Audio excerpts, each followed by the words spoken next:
Hey guys, your boy M.K.S. Hey guys, it's your boy M.K.S. here. Another video. Hope you checked out part 1 and 2 and enjoyed them, and hopefully you'll enjoy this video. Hopefully I won't bore you.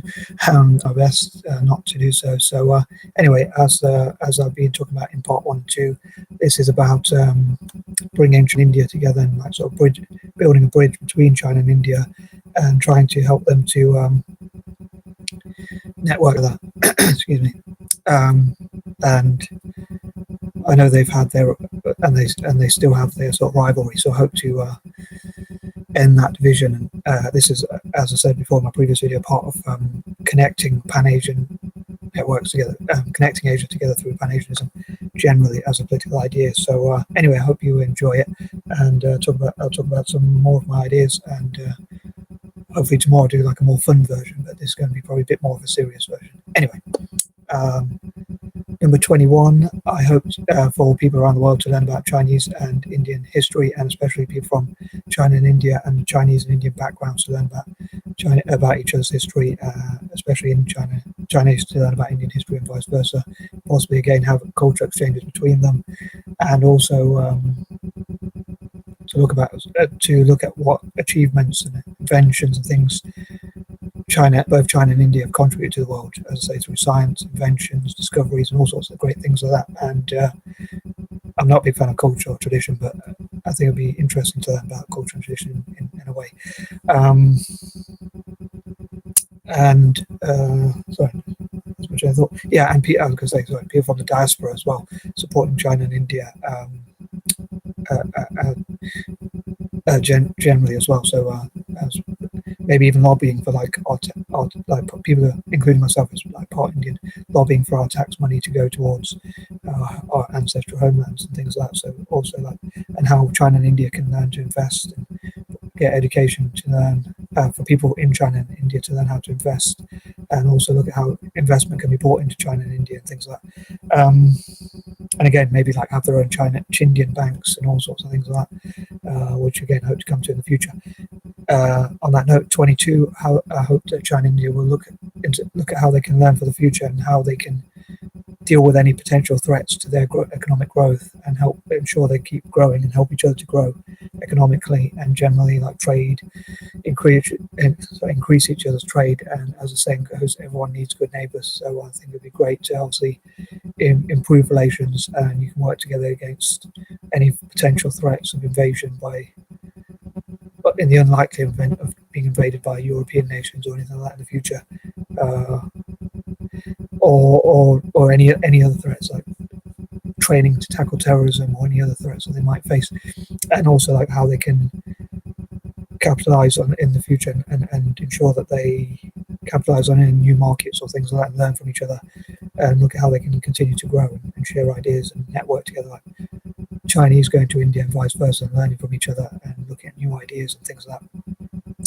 Number 23, I hope to tackle poverty in both China and India, and look at like animal rights, women's rights, support for children, how to keep children safe, how children can learn to keep safe online, how families can learn to keep their children safe,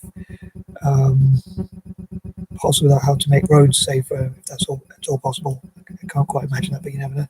And all sorts of fundraising ideas, again, teaching people from China and India, as well as other parts of Asia, how to invest, and also look at how investment can be made into China and India, and improving relations between China and India and possibly the rest of the world, like especially countries like Turkey or other Eurasian nations. And yeah, looking at how to tackle poverty, support people from slums, orphanages, and people with disabilities, physical, mental, or learning disabilities, such as dyslexia and ADHD. And again, fundraise for them and help China's and India's economies to grow as much as possible. That's one of my main goals.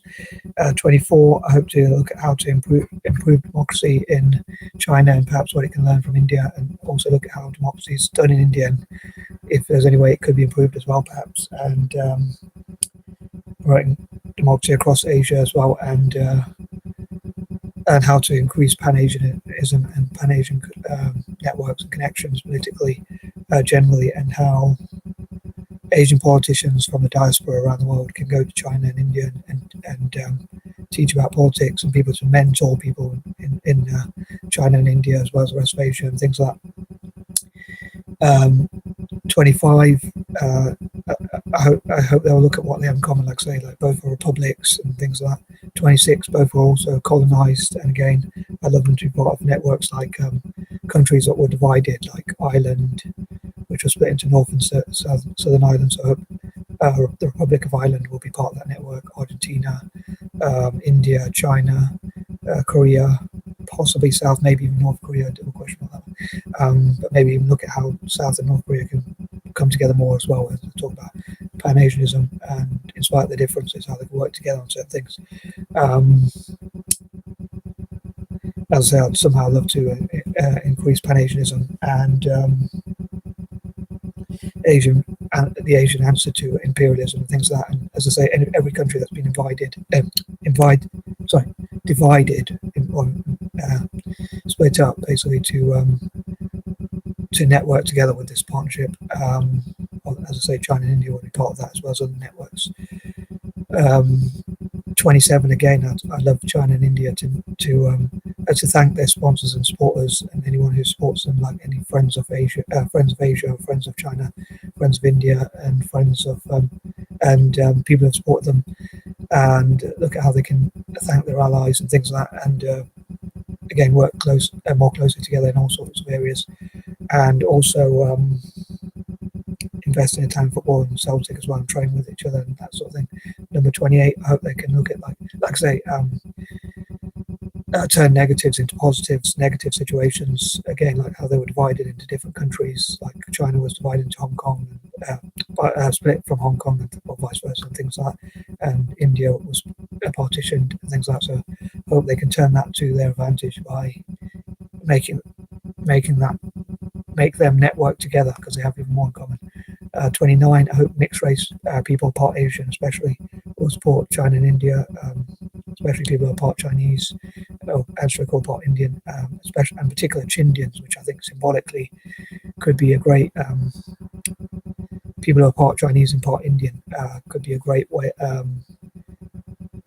symbolic group to network to support this network to come together and build this bridge, because obviously they are from both backgrounds. So hopefully Chindians will be a big part of bringing them together, as well as like Malaysians or other part Asians especially, and mixed race people generally. But as I say, in particular, people who are part Asian and especially Chindians. Although I suppose they're fully Asian, but from two different nations.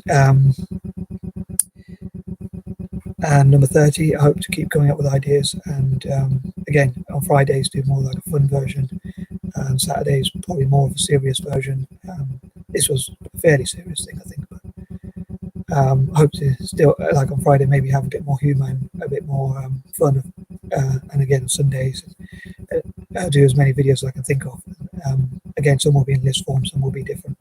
And as ever, I'd love to know your thoughts, and hopefully people from China and India will give these videos some likes and encourage their governments and their nations to work together more closely, and also generally support this channel and share with each other, and again give views, likes, shares, and all that would be, if they did so, it would be much appreciated. And again, I think they're much stronger when they're together.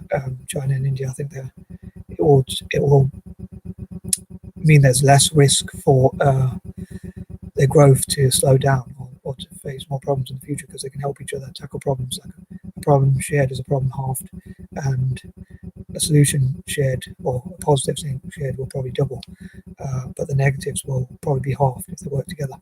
But yeah, I hope to end on that positive note. Hopefully they'll work together, be stronger together, and hopefully I'll convince them to work together. Hope you enjoyed this, as I say. Thanks for watching. Peace and love.